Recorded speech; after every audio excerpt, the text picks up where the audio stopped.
Hello दोस्तों, एक और धमाकेदार वीडियो में फिर से आपका स्वागत है। दो फोटो इधर और दो फोटो इधर। तो आज हम बात करने वाले हैं सैमसंग के मोबाइल में एक आईसी आता है LM36274। ये आईसी हमारा बैकलाइट प्लस ग्राफिक्स दोनों के लिए काम करता है और ये आईसी सैमसंग के जितने भी TFT डिस्प्ले होती हैं उनमें लगा हुआ होता है। तो आज की वीडियो में बात करेंगे ये आईसी किस तरीके से ऑपरेट होता है, कितना इसका इनपुट वोल्टेज होता है, कितना इसका आउटपुट वोल्टेज होता है, किस तरीके से आईसी ऑन होता है। वीडियो में एंड तक बने रहिए। लास्ट में हम बताएंगे कि आईसी स्कीमेटिक लेवल पर किस तरीके से काम करता है। तो चलिए वीडियो को स्टार्ट करते हैं। तो आपको इस आईसी के बारे में पूरा डीपली नॉलेज देते हैं। यदि आप सीखना चाहते हैं जीके इंस्टीट्यूट से मोबाइल रिपेयरिंग का कोर्स तो नीचे दिए नंबर पर आप कॉल कर सकते हैं या हमें व्हाट्सएप कर सकते हैं।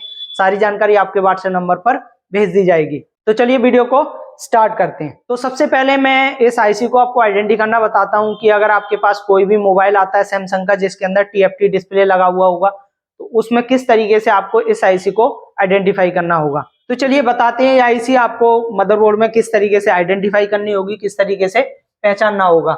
अगर बात करें इसके नंबर बेस्ड चेकिंग की, LM36274 ये नंबर आपको इस आईसी के ऊपर देखने के लिए मिलेगा। और दूसरी बात, इस आईसी के पास में आपको दो बूस्ट कॉइल देखने के लिए मिलेगी और एक डायोड भी देखने के लिए मिलेगा। ये बूस्ट कॉइल क्या काम करती हैं और ये डायोड का काम क्या होता है तो हम आगे आपको वीडियो में बताएंगे। तो कुछ और बोर्ड से मैं आपको समझा देता हूं। देखिए इस आईसी के ऊपर भी वही नंबर डाला हुआ है और इस आईसी के पास में भी आपको देखिए दो बूस्ट कॉइल देखने के लिए मिल रही है और एक डायोड देखने के लिए मिल रहा है। और थर्ड बोर्ड में मैं आपको दिखाता हूं। देखिए दो बूस्ट कॉइल इसके पास भी देखने के लिए मिल रही है और ये आईसी है और ये मेरा डायोड है। तो इस तरीके से आप किसी भी सैमसंग मोबाइल में जिसमें TFT डिस्प्ले लगा होगा तो उसको आप आइडेंटिफाई कर सकते हैं। तो चलिए वीडियो में आगे जानते हैं कि आईसी किस तरीके से काम करती है। तो जैसा कि आप देख पा रहे हैं ये मेरा एक DC टू DC यानी चार्जिंग आईसी है और यहाँ पे देख सकते हैं ये हमारा जो प्रोसेसर होता है वो है और ये आईसी है जो कि मैंने अभी आपको रिसेंटली बताया था और ये मेरा डिस्प्ले कनेक्टर है। और ये आपस में किस तरीके से काम करते हैं इन फोटो के जरिए से मैं आपको बहुत ही अच्छे से समझाऊंगा और लास्ट में आपको इसको स्कीमेटिक से भी नॉलेज आपको दूंगा। देखिए कुछ फोटोबाज यूट्यूबर होते हैं जो कि इसी तरीके से आपको फोटो के जरिए से समझाएंगे, तो मैं भी आपको उसी तरीके से समझा रहा हूँ, लेकिन लास्ट में आपको डीपली नॉलेज दूंगा स्कीमेटिक लेवल पर। देखिए जब भी आप अपने मोबाइल में बैटरी कनेक्ट करेंगे तो ये मेरा चार्जिंग आईसी होता है और चार्जिंग आईसी से आपको पता होगा VPS सप्लाई आउट होता है और VPS जो सप्लाई आउट होता है आप देख सकते हैं ये कॉइल लगा हुआ है और कॉइल के दूसरे सिरे से ये सप्लाई आपको देखने के लिए मिलेगा। और ये जो सप्लाई होता है हमारा VPS का, ये हमारा देखिए यहाँ पर दो कॉइल लगी हुई हैं। यहाँ पर मैं दिखाने की कोशिश कर रहा हूँ आपको, ये कॉइल लगी हुई हैं। इसमें से एक कॉइल तो जो हमारा होता है वो होता है हमारा 2.2 माइक्रो हेनरी का और सेकंड जो कॉइल होता है हमारा जिससे होकर ये सप्लाई हमारी इस आईसी में इन होती है वो होता है हमारा 10 माइक्रो हेनरी का। इसमें से जो हमारा 2.2 माइक्रो हेनरी का जो कॉइल होता है ये हमारा ग्राफिक्स के लिए काम कर रहा है और जो 10 माइक्रो हेनरी का जो कॉइल है ये हमारा बैकलाइट के लिए काम कर रहा है। तो चलिए आगे जानते हैं वीडियो में ये आईसी किस तरीके से काम करती है। देखिए जैसे ही आप अपने मोबाइल में बैटरी कनेक्ट करेंगे तो ये जो सप्लाई होती है हमारी दोनों कॉइल से होके आपको आईसी तक जाती है। उसके बाद में जैसे ही आप अपने मोबाइल को ऑन करते हैं तो ऑन करते ही हमारे CPU से इस आईसी को काम करने के लिए दो लाइन आती हैं। इन लाइन का काम होता है, रिसेंटली हमने पीछे भी आपको समझाया कई बार, SCL और SDA। ये दोनों लाइन हमारी कम्युनिकेशन लाइन होती हैं जो आईसी और CPU के बीच में जुड़ी हुई होती हैं। ये दोनों कम्युनिकेशन लाइन के थ्रू हमारा जो CPU होता है वो आईसी को वर्क कराता है। इस लाइन को काम कराने के लिए देखिए इस लाइन में आपको 1.8 का सप्लाई देखने के लिए मिलता है जो कि या तो किसी रजिस्टर के थ्रू पुल अप होगा या जो हमारा CPU है डिफॉल्ट अपने अंदर से ये सप्लाई को इस लाइन में देता है। देखिए उसके बाद जानते हैं इस आईसी से कितना आउटपुट निकलेगा। जैसे यहाँ पर दो कम्युनिकेशन लाइन मिलेंगी, EN सिग्नल हमारी इस आईसी को मिलेगा जो कि 1.8 वोल्ट का होता है। तो इस आईसी से हमारा 3 वोल्ट आउट होता है, यानी कि हमारा मोबाइल TFT है तो +5 वोल्ट और -5 वोल्ट का सप्लाई आउट होगा। और सेकंड सप्लाई होता है हमारा बैकलाइट का। ये सप्लाई तभी आउट होगा जब हमारे डिस्प्ले कनेक्टर पर डिस्प्ले कनेक्ट होगा। तो देखिए यहां से दो लाइन आउट होती हैं।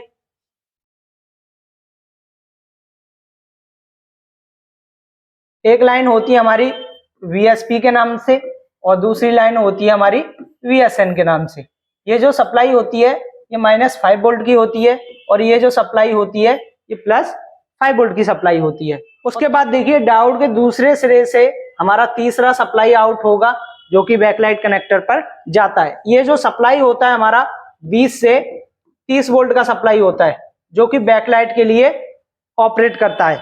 देखिए मैं फिर से बात बताता हूं कि ये वोल्टेज तभी आउट होगा जब हमारा डिस्प्ले कनेक्टर पर डिस्प्ले कनेक्ट होगा। देखिए ये सप्लाई इससे कम या ज्यादा भी हो सकती है, डिपेंड करता है हमारा टीएफटी जो डिस्प्ले है उसके अंदर जो बैकलाइट लगी होती है पीछे वो कितना लगा हुआ है। देखिए उसके बाद में कुछ और लाइनें भी इस आईसी से जुड़ी हुई होती है, जैसे हमारी कैथोड की लाइन होती है जो कि हमारे डिस्प्ले कनेक्टर से आईसी तक जुड़ी होती है, उसको मैं आगे आपको डायग्राम से समझाता हूं। इन फोटो से आप केवल इतना ही समझ सकते हैं, इससे ज्यादा आप नहीं समझ सकते हैं।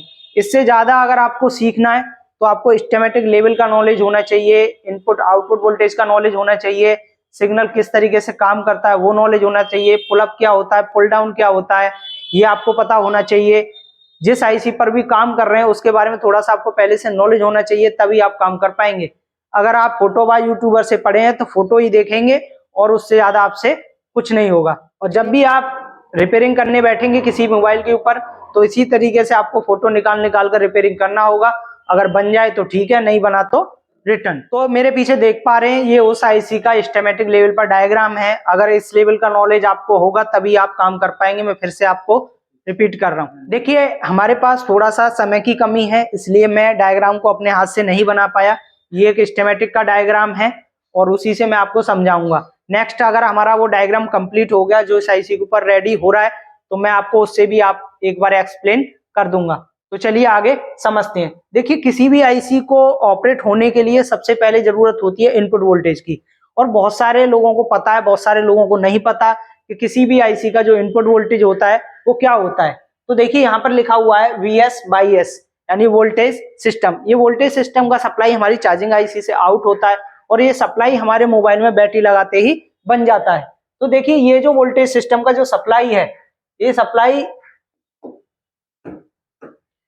सप्लाई हमारा देखिए यहाँ पर एक कॉइल लगा हुआ है जो कि 2.2 माइक्रो हेनरी का कॉइल है जो कि हमारे ग्राफिक्स के लिए काम करता है।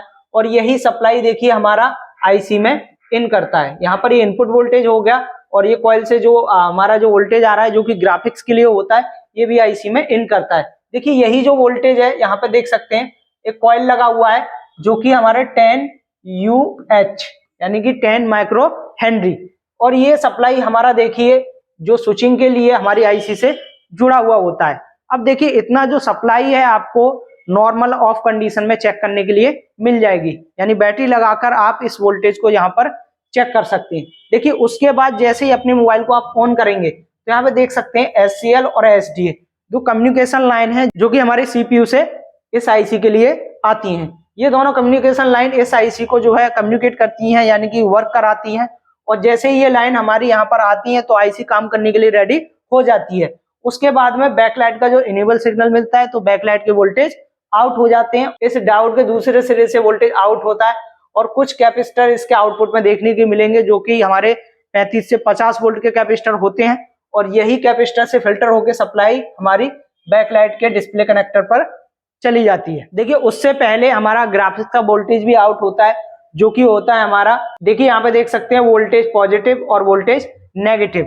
जो पॉजिटिव वाला वोल्टेज है वो होता है हमारा +5 वोल्ट का सप्लाई, और जो नेगेटिव वाला वोल्टेज है वो होता है हमारा -5 वोल्ट का सप्लाई। ये दोनों प्लस और 5 वोल्ट का सप्लाई हमारे देखिए कुछ कैपेसिटर इसके बीच में लग रहे हैं जो कि सप्लाई को फिल्टर करते हैं, और उसके बाद ये भी सप्लाई हमारे डिस्प्ले कनेक्टर पर चली जाती है जो कि डिस्प्ले की वर्किंग सप्लाई होती है। देखिए उसके बाद में कुछ लाइन होती है, जैसे यहाँ पे देख सकते हैं K1 और K2 लिखा हुआ है, ये कैथोड 1 और कैथोड की लाइन है, यानी कि जो बैकलाइट का माइनस पॉइंट होता है वो ये लाइन होती है। उसके बाद देख सकते हैं यहाँ पर एक PWM की लाइन और दी गई है जो कि हमारे डिस्प्ले के ब्राइटनेस को कंट्रोल करने के लिए यूज की जाती है। और आप नीचे देख सकते हैं ये चारों पिन हमारी ग्राउंड होती हैं। और देखिए इसमें बाकी और हमारा जो पिन है वो किसी काम का नहीं होता है, बाकी एक पिन बचा जो कि C+ और C नाम से होता है जो कि एक कैपेसिटर सीरीज में लगा हुआ होता है। इतना नॉलेज अगर आपको किसी आईसी के बारे में होगा तभी आईसी पर आप काम कर पाएंगे। तो आशा करते हैं इस वीडियो से और इस डायग्राम से आपको थोड़ा बहुत नॉलेज मिला होगा। अगर थोड़ा सा भी नॉलेज आपको मिला है तो वीडियो को लाइक और चैनल को सब्सक्राइब कर दें, साथ ही बेल आइकन दबा लें जिससे आने वाले वीडियो की नोटिफिकेशन आपको सबसे पहले मिल सके। अगर सीखना चाहते हैं जीके इंस्टीट्यूट से एडवांस मोबाइल रिपेयरिंग का कोर्स तो हमारे दिए हुए नंबर पर आप कॉल कर सकते हैं या हमें व्हाट्सएप कर सकते हैं। सारी जानकारी आपके व्हाट्सएप नंबर पर भेज दी जाएगी। तो मेरा वीडियो आपको कैसा लगा कमेंट करके नीचे जरूर बताइए। फिर मिलता हूँ ऐसे किसी नेक्स्ट टॉपिक के साथ, तब तक के लिए धन्यवाद।